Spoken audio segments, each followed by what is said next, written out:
IT ఉద్యోగిని రాధా మాధురి భర్త శ్రీచరణ్ పై ముస్సోరి పోలీసులు ఎఫ్ఐఆర్ నమోదు చేశారు. ఆమె తండ్రి సుధాకర్ ఇచ్చిన ఫిర్యాదుతో పాటు అందులో 11 అంశాలు కూడా అందులో పేర్కొన్నారు.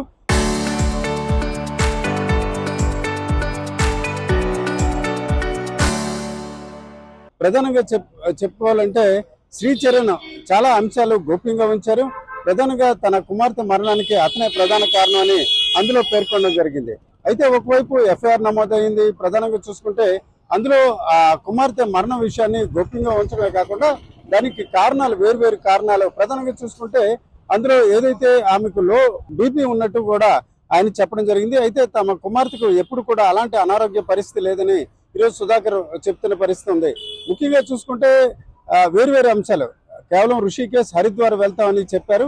కానీ ముస్సోరి ఏ రకంగా వెళ్ళారు, తన కుమార్తె కూడా ఆ విషయం తెలుసా లేదా అనే విషయంపై కూడా ఈరోజు సుధాకర్ అనుమానాలు వ్యక్తం చేస్తున్నారు. ఈ దశలో 11 అంశాలతో ఆయన ఫిర్యాదు ఇవ్వడం జరిగింది. ముఖ్యంగా చూసుకుంటే శ్రీచరణ్ తన కుమార్తెను పెళ్లైన తర్వాత వేర్వేరు సందర్భాల్లో వేధించారు, అలాగే అనుమానించారు, చివరికి ట్రాకర్ పెట్టారు. అలాగే ఇతర అంశాలపై కూడా ఆమెను వేధించడం వల్ల కాకుండా వేర్వేరు సందర్భాల్లో కూడా ఆమెను అనుమానించిన పరిస్థితి. ఈ దశలో ఆ మరణంపై కూడా చాలా అనుమానాలు ఉన్నాయి.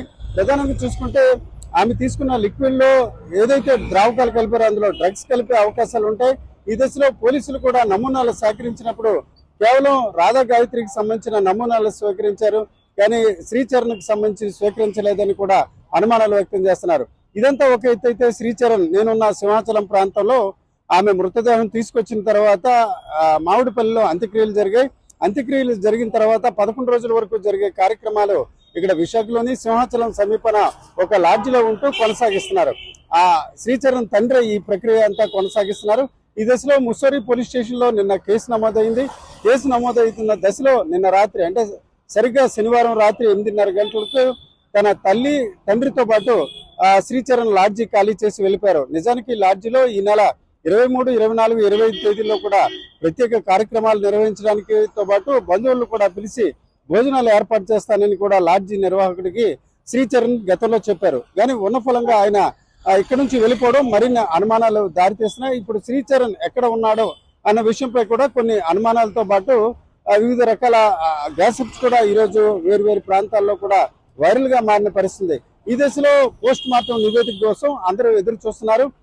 నిందితుడిగా ఆయన్ని వీరందరూ కూడా ఎవరైతే రాధా గాయత్రికి సంబంధించిన కుటుంబ సభ్యులు పేర్కొంటుంటే తాను ఎలాంటి నిందితుడు కాదు, గాయత్రి తన భార్య, గాయత్రి దేవతను పూజ చేయడం వల్ల తనకు గాయత్రి పేరు వచ్చిన భార్య దొరికిందని కూడా ఈరోజు శ్రీచరణ్ చెప్తున్నారు. అయితే ఇరు వర్గాల మాటలు ఎలా ఉన్నప్పుడు కూడా రాధా గాయత్రి మరణం రహస్యం మాత్రం బయట ప్రపంచానికి తెలియాల్సిన పరిస్థితి. దీనికి ప్రధానంగా చూసుకుంటే పోస్ట్ మార్టం నివేదిక కీలకంగా మారనుంది. ఈ దశలో పోస్ట్ మార్టం నివేదిక 1-2 రోజుల్లో వచ్చే అవకాశం ఉంది. మరోవైపు చూసుకుంటే రాధా గాయత్రి తండ్రి కూడా అక్కడ ఉత్తరాంచల్కి సంబంధించిన డీజీపీని కలిశారు. అక్కడ సీనియర్ సూపరింటెండెంట్ ఆఫ్ పోలీసులు కూడా కలిసి తన కుమార్తె మరణం వెనుక చాలా కారణాలు ఉన్నాయి, చాలా అనుమానాలు ఉన్నాయి. దాదాపు 11 అంశాలతో కూడిన లిఖితపూర్వకమైన ఫిర్యాదు కూడా ఆయన ఇచ్చిన పరిస్థితి. ప్రధానంగా ఆమె ముస్సోరిలో వెళ్ళిన తర్వాత తీసుకున్న ద్రావకంలో ఏదైనా డ్రగ్స్ కానీ ఇతర విష పదార్థాలు కలిపే అవకాశాలు ఉంటాయి. తన కుమార్తె ఎప్పుడు కూడా లిక్కర్ స్వీకరించే పరిస్థితి లేదు.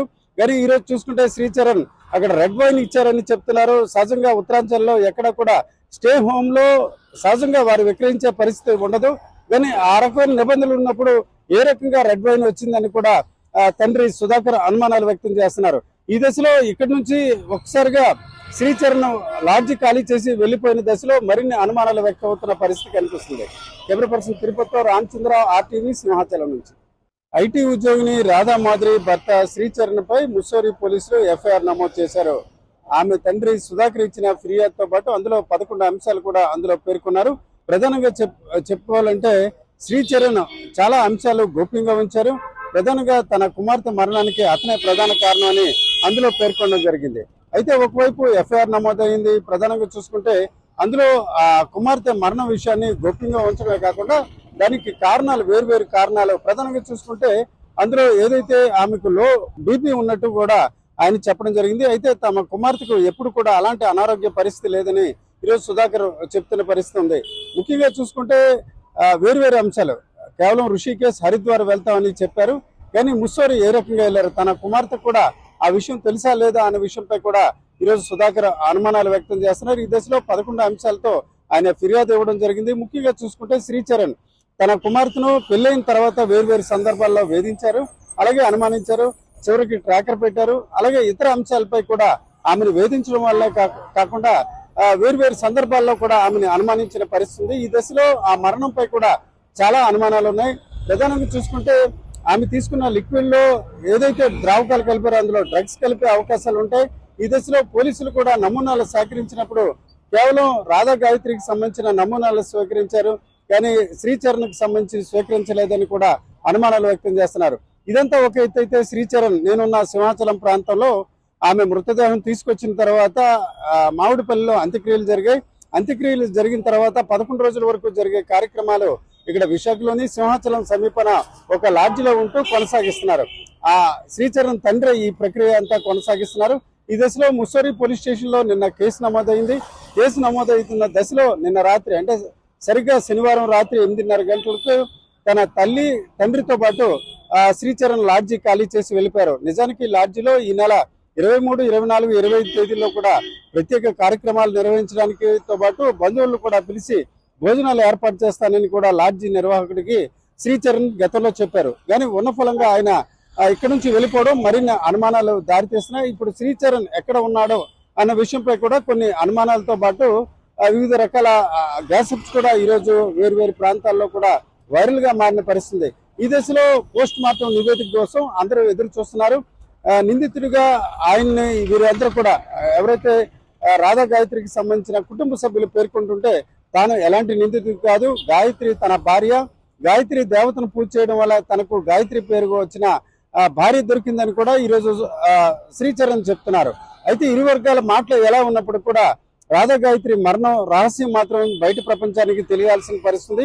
దీనికి ప్రధానంగా చూసుకుంటే పోస్ట్ మార్టం నివేదిక కీలకంగా మారనుంది. ఈ దశలో పోస్ట్ మార్టం నివేదిక 1-2 రోజుల్లో వచ్చే అవకాశం ఉంది. మరోవైపు చూసుకుంటే రాధా గాయత్రి తండ్రి కూడా అక్కడ ఉత్తరాంచల్కి సంబంధించిన డీజీపీని కలిశారు. అక్కడ సీనియర్ సూపరింటెండెంట్ ఆఫ్ పోలీసుని కూడా కలిసి తన కుమార్తె మరణం వెనుక చాలా కారణాలు ఉన్నాయి, చాలా అనుమానాలు ఉన్నాయి. దాదాపు 11 అంశాలతో కూడిన లిఖితపూర్వకమైన ఫిర్యాదు కూడా ఆయన ఇచ్చిన పరిస్థితి. ప్రధానంగా ఆమె ముస్సోరిలో వెళ్ళిన తర్వాత తీసుకున్న ద్రావకంలో ఏదైనా డ్రగ్స్ కానీ ఇతర విష పదార్థాలు కలిపే అవకాశాలు ఉంటాయి. తన కుమార్తె ఎప్పుడు కూడా లిక్కర్ స్వీకరించే పరిస్థితి లేదు. కానీ ఈ రోజు చూసుకుంటే శ్రీచరణ్ అక్కడ రెడ్ వైన్ ఇచ్చారని చెప్తున్నారు. సహజంగా ఉత్తరాంచల్లో ఎక్కడ కూడా స్టే హోమ్ లో సహజంగా వారు విక్రయించే పరిస్థితి ఉండదు. కానీ ఆ రకమైన నిబంధనలు ఉన్నప్పుడు ఏ రకంగా రెడ్ వైన్ వచ్చిందని కూడా తండ్రి సుధాకర్ అనుమానాలు వ్యక్తం చేస్తున్నారు. ఈ దశలో ఇక్కడి నుంచి ఒకసారిగా శ్రీచరణ్ లాడ్జి ఖాళీ చేసి వెళ్లిపోయిన దశలో మరిన్ని అనుమానాలు వ్యక్తం అవుతున్న పరిస్థితి కనిపిస్తుంది. కెమెరా పర్సన్ తిరుపతితో రామచంద్రరావు, RTV, సింహాచలం నుంచి.